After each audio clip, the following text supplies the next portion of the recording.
next session, enhancing tourism resilience to mitigate the impact of future crises and improve financing, and how we can make the tourism sector more sustainable and resilient to any possible challenges by offering future-proof solutions. Please join me in welcoming Samia Hashmi, the Middle East business correspondent of the BBC News. Joining us on the panel will be Honorable Edmund Bartlett, I would say the Iron Man and the Resilience Man, right? Minister, thank you for joining us. And then Paul Griffiths, CEO of Dubai Airport. Thank you, Paul. Haitham Matar, Managing Director, India, Middle East, and Africa of ISG Hotels and Resorts. Welcome, Haitham. Thank you. And joining us virtually will be Dr. Taleb Rifai, our chairman from ITIC and former Secretary General of UNWTO. Do we have Taleb virtually connected? Okay, great, we got Taleb. So, Samia, please start. Thank you. Check. Yep. Thank you, Ibrahim. Thanks a lot, everyone, for joining us for this last session of the day, where we are going to discuss a very important topic. How can the tourism industry enhance its preparedness to mitigate the impact of future crises? And there have been enough examples of that over the last few years. Climate change being the most prominent one, and it affects the global economy, every aspect, every sphere of life, and tourism sector is not alienated from it. So I have this distinguished panel with me today to discuss and look at solutions, what can be done to mitigate these challenges. I have experts from, we have airports, we have hotels, we have the tourism overview, and of course we have Mr. Taleb joining in to also give us a sense of what can be done. Before I start, I just want to give two examples just to show the gravity of the situation, especially when it comes to climate change. Last year, I mean, if you look at the Middle East region, one prime example of the impact that climate change has had on tourism in this particular region has been the Dead Sea in Jordan. And Mr. Taleb probably can relate to that. I mean, a few years ago, 1.5 million people used to visit the Dead Sea every year. But now, over the years, that number has fallen to a few thousands. That's because of the low rainfall and the high temperatures, because of which the Dead Sea has shrunk to a third of what it was originally. And going not too far, going to Europe, last year we saw in Greece, the severe heat waves and the devastating fires had a major impact on thousands of tourists that were visiting Greece at that point of time, and they had to be evacuated during the height or during the peak summer season. So it's all happening not just in any particular geography, it's happening across the globe, including developed countries. So how do we confront that? What are the solutions? And how is the industry ready or prepared for that? Let me begin with Mr. Bartlett. These challenges are real, they are here. We've been speaking about climate change for many years, but now the tourism industry is also feeling the heat of it. How can the industry, the tourism industry, really prepare itself for this? Well, I think we have to begin on the basis that the product in tourism is the environment. And if we consider that the product is the environment, then tourism has to be the steward of the environment. And tourism's protection and management of the environment is its own preservation. We lose the product if we lose the pristine environment that we have. So climate change is a disruption for tourism. Because what it does is it seeks to change the pristine nature of the environment. It brings excessive heat, so it damages processes.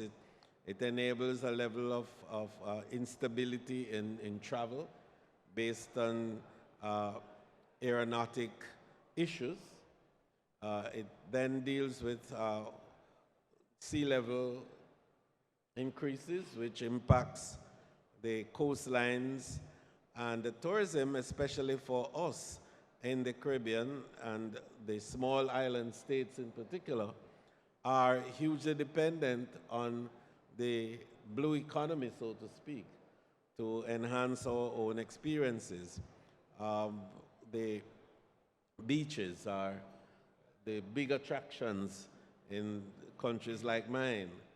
But then beyond that, most of the coastal areas of small island states are the areas that the tourism product is primarily constituted. So we build along coastlines. Hotels are located on coastlines. So with rising sea levels, not only is the threat of the beaches and the enjoyment of that facility, but also for the physical structures that are on the coastline. Then there are other weather events which flow from climate change. Excessive hurricanes, and we are susceptible to that in the Caribbean area. Then there are typhoons and cyclones in other zones of the world. And then, of course, there are seismic issues which will flow from it. Excessive and strong earthquakes that are off the chart in terms of the Richter scale, creating damages that are sometimes irreparable, and recovery becomes difficult or impossible. So the issue also of what happens with desertification and what happens to the vegetation and the rich biodiversity that characterizes the essence of destinations. Food security becomes a casualty in all of this. So all of these are factors that influence negatively the development and expansion of tourism. But central in all of this is the people. And it's the impact now of climate change on people, on the livelihood of people, on the well-being of people. And therefore, I think that our responsibility then is to build capacity.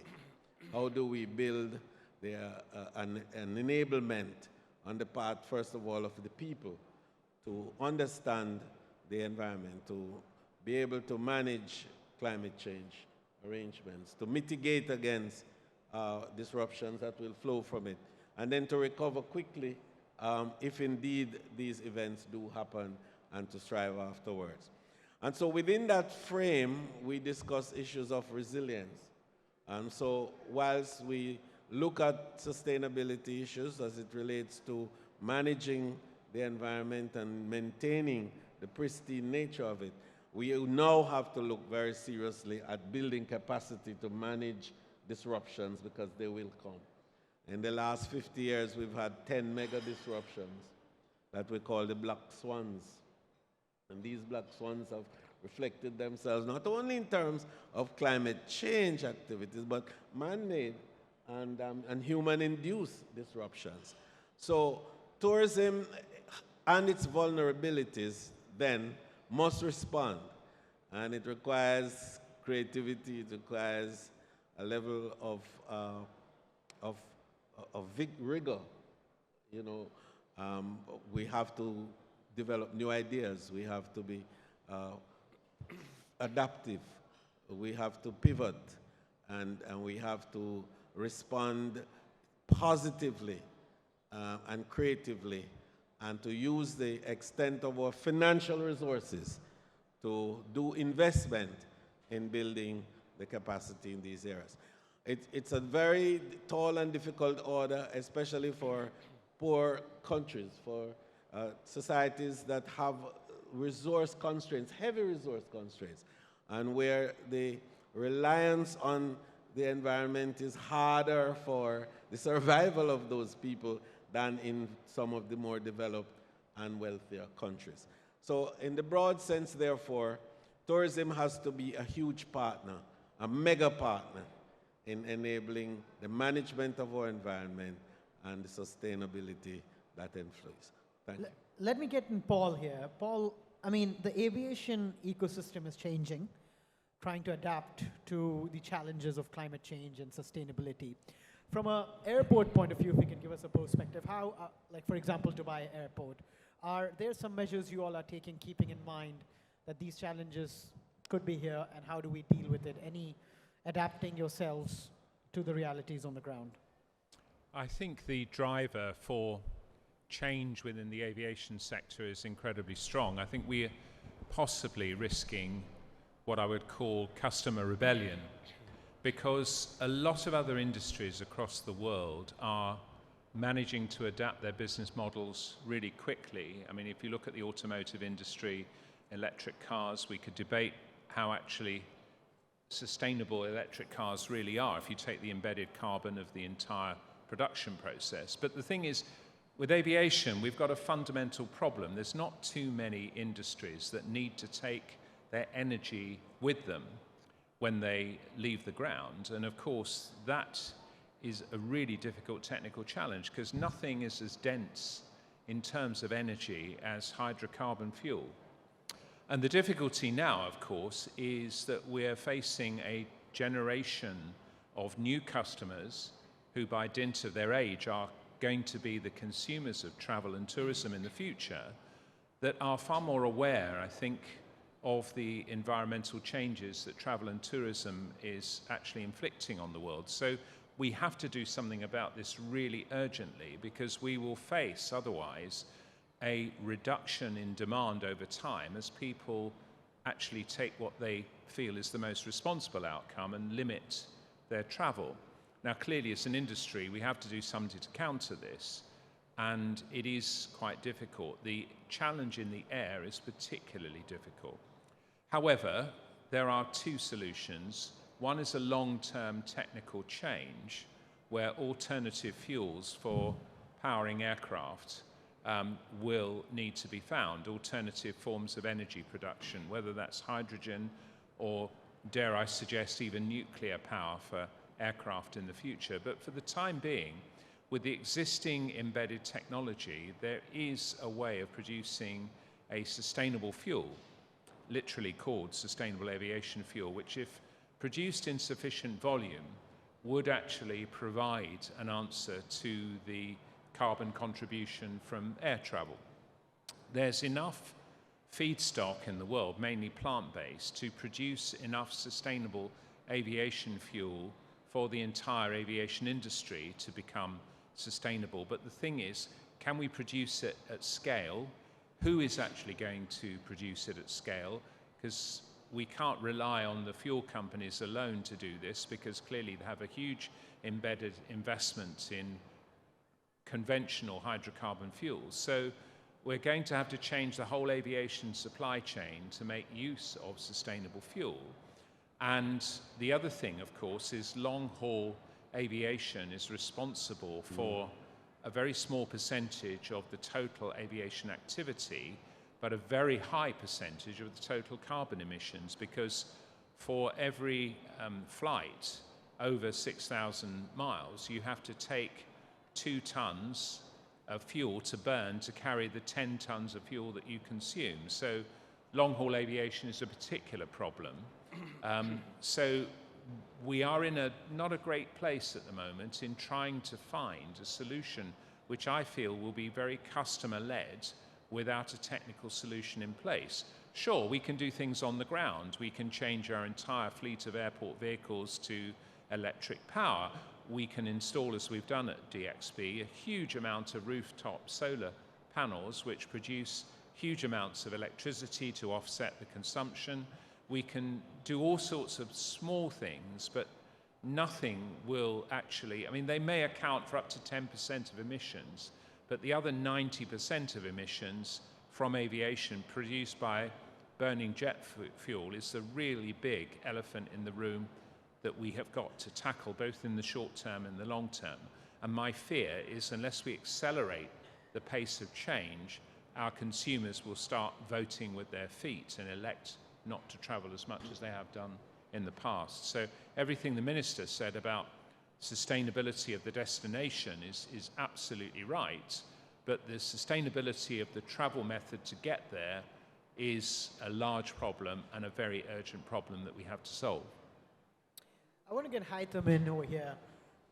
If you talk about the hotel and hospitality industry, I mean, one is, of course, climate change and sustainability, which affects every industry, and the catastrophes, which are due to climate change. But then we have seen other crises as well, whether it was COVID, which impacted the hospitality industry. And since we are talking in this particular, the discussion's more about preparedness, from a hospitality industry point of view, what do you think are the lessons now for the industry to prepare itself for both calamities like what we spoke about, or even these crises that emerged like a pandemic, which had a huge impact on the hospitality industry?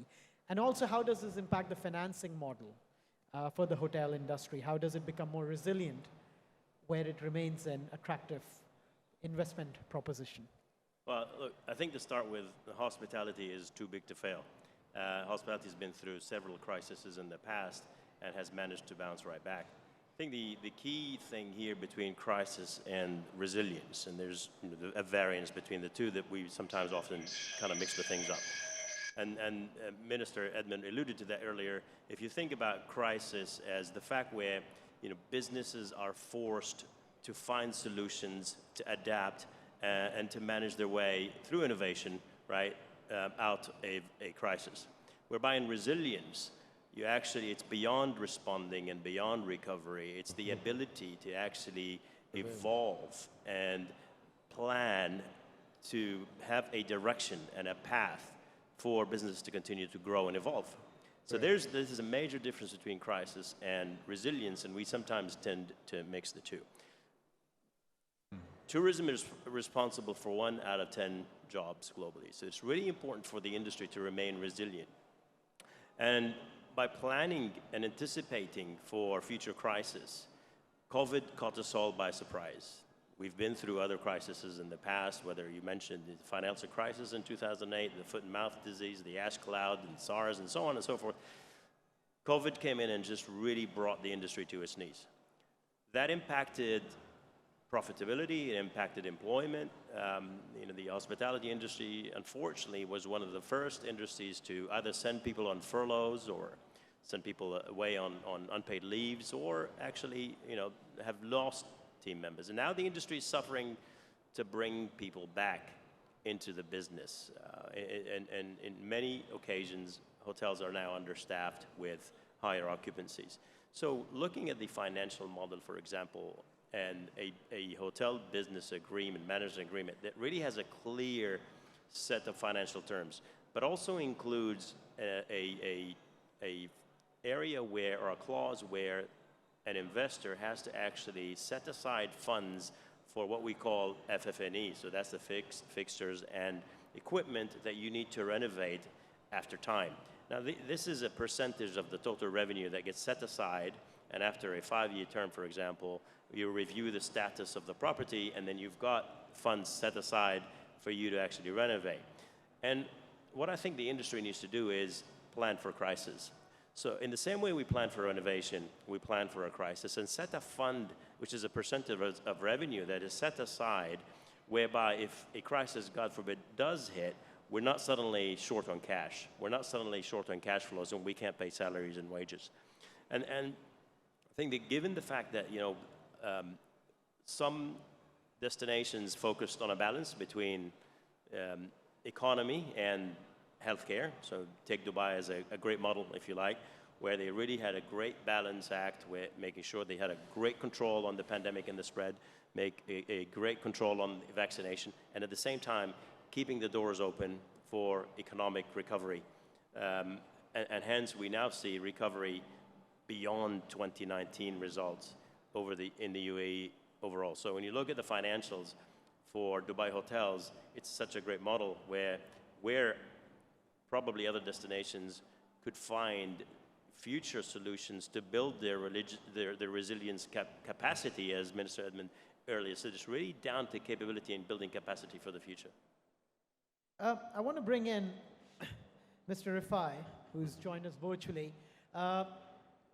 You heard what the gentleman just mentioned, all of them, about the preparedness as far as the tourism industry goes. From your point of view, is the industry really ready to face these kind of challenges, whether it is calamities, whether it's what we saw with the pandemic, which brought about a huge disruption? And especially talking about the pandemic, was that a wake-up call for the industry to prepare for unprecedented situations like these in order to tackle the challenges, which kind of becomes a big disruption for the industry? Of course it was. Of course it was. It was a big disruption, but I want to start by saluting Mr. Edmund Bartlett, the man of resilience, really. He's a minister of resilience. That's what I call him. He created this center in the Caribbean, and it's become an international center now. It started with the natural disasters. Now it's a bigger concept. It includes also man-made disasters, like terrorism, like climate change, and all of the things that are done by man. But when it comes to COVID now, which is the major preoccupation of this group, I think COVID was an experience, and it was a lesson to learn from. You know, in Chinese language, the word opportunity and the word crisis are one word. We don't distinguish between the two, each other. And I believe that this is a fact, because we will never go back to the way we were before. As Minister Bartlett said, we will have to consider the community, the people, more than the environment even. You know, sustainability is not just about the environment. Sustainability is to sustain life on Earth. Sustaining life on Earth means that you need to take care of people that are living on Earth. Sustainability is not just about the environment. It's about the community. It's about the people. Sustainability simply means to sustain life on Earth. And that means that the people have to be part of it. The community has to be part of it. What Minister Bartlett said is very important. It's the community that matters at the end of the day. And the community here is about livelihood of the community. The sustainable tourism model that will prevail after COVID-19 is not just about protecting the environment, as important as that is, I know. And because if there is no protection of the environment, there is no sustainability whatsoever. That's the fact. But the fact also is that we cannot really move forward without considering the people on the ground. And that's something that we need to consider very, very seriously.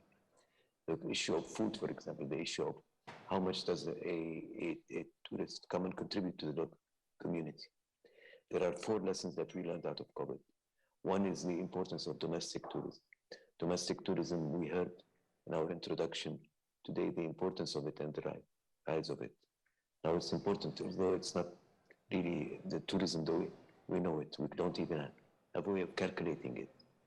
It is an element that is not into our consideration now, especially small islands, especially the Caribbean, small island states, like the ones that's represented here. But if a country is not enjoyed, its own people, it cannot be enjoyed by any foreign from outside, should not be enjoyed by anybody from outside. It's a matter of principle to me. I think that domestic tourism is now on the rise because it had to be on the rise before. It's an important element that needs to be accomplished before we move into international tourism. I know that domestic tourism does not bring in foreign currency, it does not improve the balance of trade, but still, it's very important in keeping jobs and keeping the community alive, keeping the interest in tourism. That's most important. Now, the second important change that happened is the role of technology.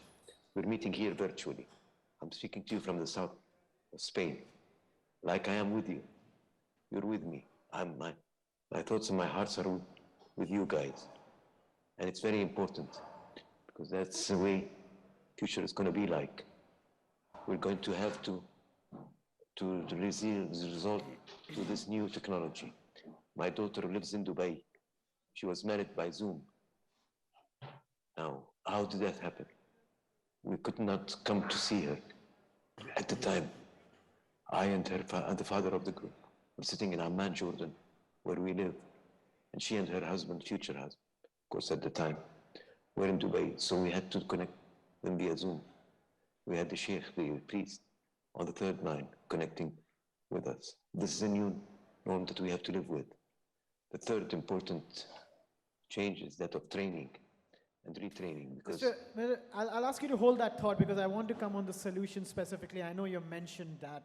And I want to just quickly come to the other panelists before I come back to you to elaborate on that point. Sure. In terms of the solutions now, I want to focus because we don't have that much time. You spoke about these creative solutions, Mr. Bartlett, that there needs to be some creative solutions. But the thing is that when you look from a tourism industry point of view, there's so many things you're trying to balance. Interestingly, if you look, 8% of the contribution to carbon emissions comes from the tourism industry. So it's also about balancing it. But I want to narrow it down and look at climate change and the calamities and the impact it's had, whether it's the beaches because the water levels are rising, or whether it's the heat waves, which I was talking about at the start of the discussion. In terms of infrastructure, in terms of financially, what can governments do to prepare their respective countries to deal with this, especially on the tourism side? That's something in Jamaica you are looking at. Right. So what can the governments really do to prepare the industry for this right now? Right. So I think we begin on the basis that the government's responsibility is to provide policy direction, is to create legislative arrangements and regulatory arrangements to manage the utilization of the resources of the environment, and to enable a framework to be created within which the sustainable management of the environment can be realized, to help to determine how you build, where you build, to build also intellectual capacity, because I think it's a very important responsibility of government, which is partially shared with the private sector, of course, but that government has that policy overriding responsibility to set the parameters within which these people can operate. Then it also to provide the basis for which social order and control can be had, because people have to operate within a frame, and also to establish what are the penalties, and the repercussions for non-compliance and non-response to the directives. So that's government's position. But I think that government also has a responsibility to coordinate the resources that are available, and to give space for creative expression. The role of government in all of this is facilitatory. It is how it is that we provide the basis for the NGOs. And NGOs are very critical in this whole management process, particularly those that are focusing on environmental issues. And in my own instance in Jamaica, we have a whole ministry that is dedicated, for example, to the environment. And then we establish agencies like NEPA, which is the National Environmental Protection Agency, that helps to do the policing and the managing of the standards and to enable compliance. So I think that if governments take that responsibility to allocate financial resources from budget, then to provide the framework within which these institutional arrangements can be made to have to have course, then it would have set a stage for citizens now to be educated, public education on environmental management, and then to provide fiscal incentives where necessary for private sector to act and to act appropriately, so that the private sector recognizes that there is financial gain, there's a bottom line accruing to them from responding effectively to environmental management. And I think finally is to enable our farmers. And I wanted to make that point because the farmers are sometimes our biggest partners in preserving the environment, and their practices can be very destructive, especially in small and less developed societies. So in essence then, a government is, in the final analysis, the real guardian, the true guardian of environmental sustainability. So you raised some points, and I want to get in, Paul in. Paul, the thing is, when we are talking about sustainability, of course, airports are at the heart of the aviation ecosystem. You spoke about what airlines can do. What can airports do to become more sustainable? And how can they still remain financially viable, because it's a cost?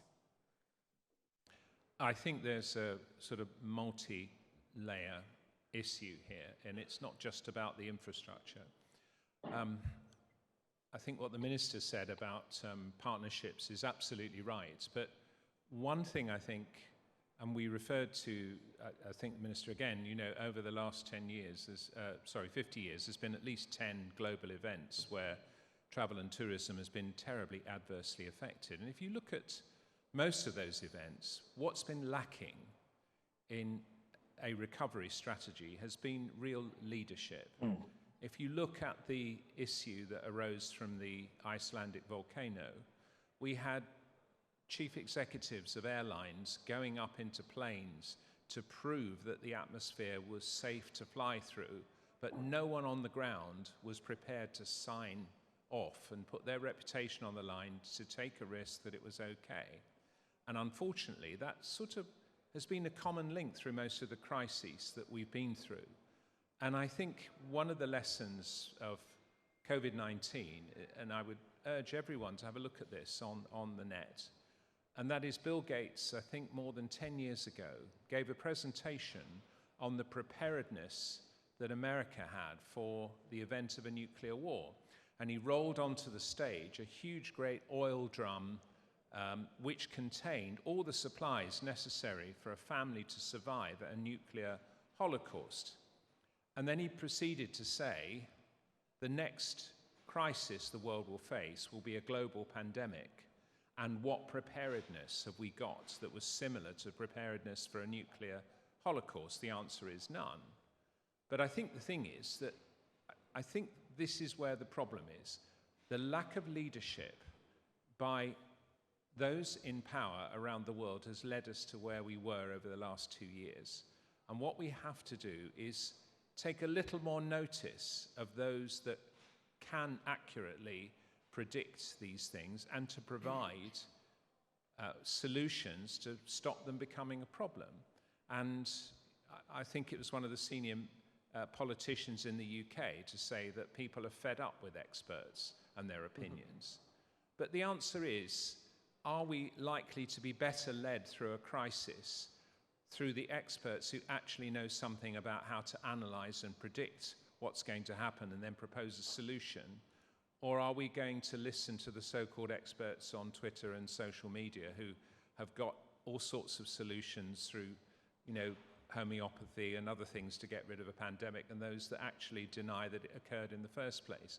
We really have to get a grip on these things. And as far as airports are concerned, I think, as I was saying earlier, consumer-led rebellion, it's going to be incredibly difficult for airports to be developed and for greenfield airports. If you look at most of the airport developments around the world, most of them have been achieved only with very, very heavy restrictive covenants on them, Amsterdam, Frankfurt, etc., Dusseldorf, where they've had huge restrictions. And I think we've got to change philosophy now. And airports have got to become more sustainable through environmental controls on activity and also making better use of the scarce resource of airport facilities. We have the technology to transform the airport process, get rid of that consumer-facing bureaucracy that we inflict on our customers. So I think governments have got to get a grip. They've got to provide proper leadership that can predict and prevent crises from being the real impact they have but on our social and economic livelihoods. And really, we've got to rethink the model about how we make what we've got work better in a more sustainable way, rather than simply building our way out of capacity shortages. So I think we have to reverse things a huge amount and start listening to those who can genuinely lead us to the right solution. Aitam, if I get you in from the hotel's point of view, I mean, there is so much now emphasis and pressure at the same time on all industries to become more sustainable. Hospitality industry is one that hosts is a direct touch point for so many consumers that come down. How can hotels position themselves as being more sustainable, at the same time keep prices attractive for consumers that are coming in to be able to achieve those targets? Because there is a cost involved, which I wanted to bring in to achieve the kind of targets when we are talking about global emission targets to be brought down.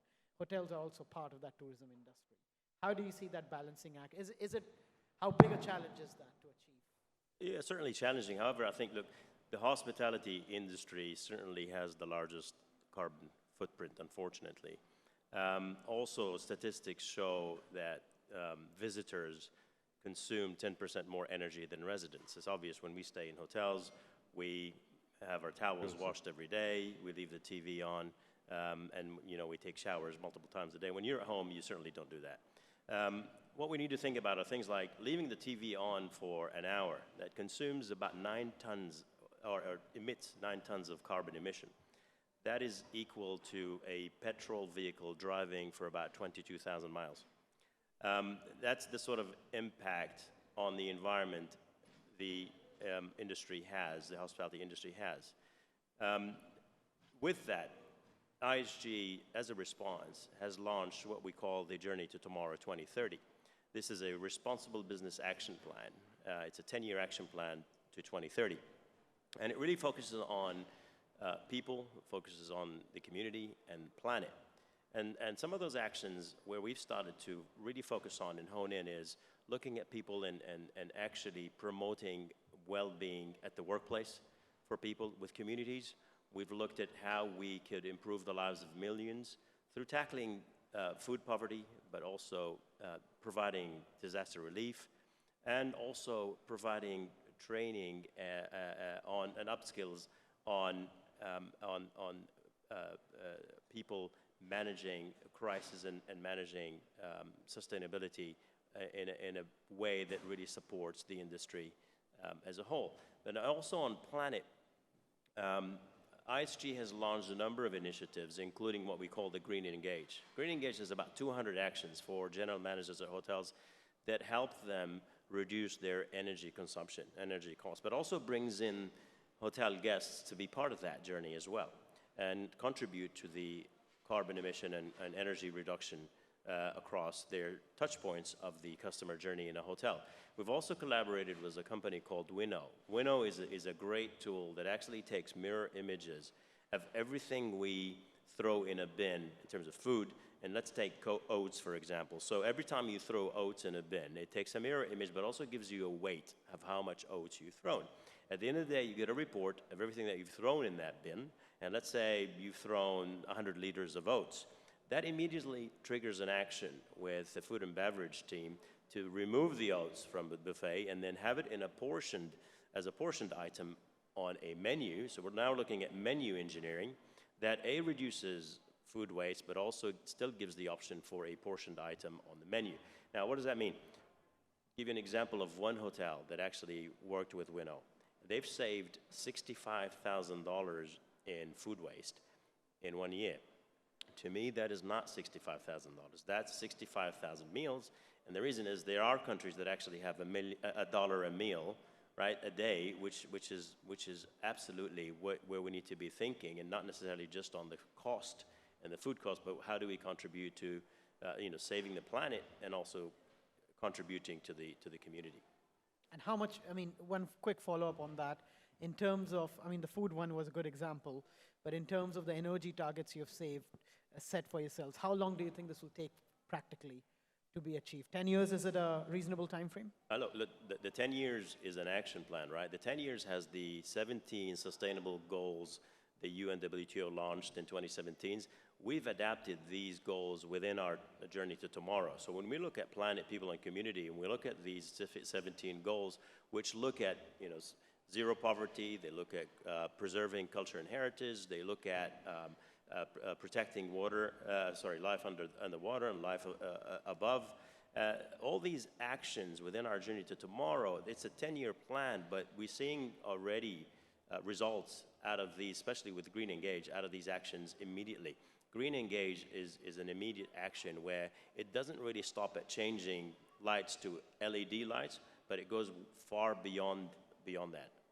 Okay, we've run out of time. I'll go to Mr. Rifai for the last word, but quickly, gentlemen, in just one line really. Paul, coming to you first, quickly. We're talking about reducing carbon emissions by 2050. Of course, the challenges are very different, and aviation industry has one of the biggest challenges. Realistically speaking, do you think that there is a need to have a rethink as to the timeframes that have been set? Quick answer on that. Totally. I think we're doing this the wrong way round. There's a lot of greenwashing where people mention dates in the future.